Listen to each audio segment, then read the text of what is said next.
It was a freezing winter night in New York. The wind howled between the buildings. Snow fell thick, blanketing the streets in white. The city never sleeps, but for the homeless, night is the cruelest time. Huddled beneath the awning of a closed coffee shop sat a boy, no more than 10. His tattered coat barely shielded him from the cold. His pale, trembling hands clutched an old backpack.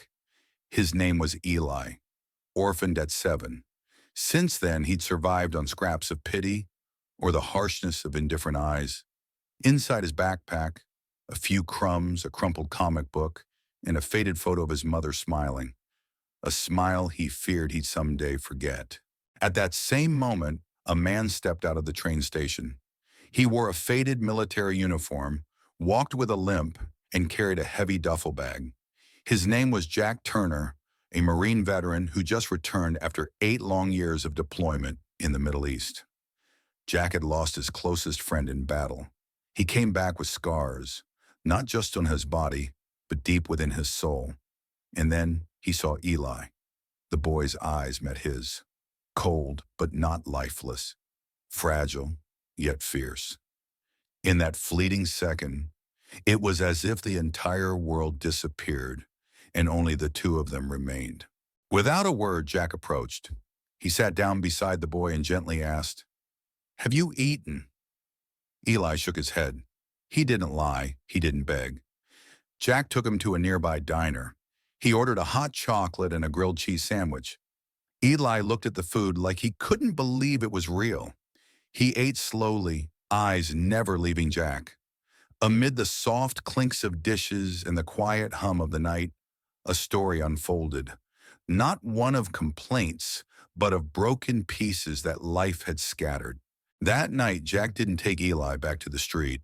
He brought the boy to his modest apartment. Just a couch, an old guitar, and long silences. Jack simply said, "You can stay here if you want." Eli nodded, and for the first time in years, he slept in a bed with a pillow, a blanket, and someone watching over his sleep. In the days that followed, Eli's life slowly changed. He returned to school. Jack taught him how to read maps, play guitar, and the values of courage, honor, and kindness. The apartment wasn't silent anymore. Each morning, laughter echoed through its walls. Jack began to forget the nightmares, and Eli began to believe that he was worthy of love. "Why are you helping me?" Eli asked one day.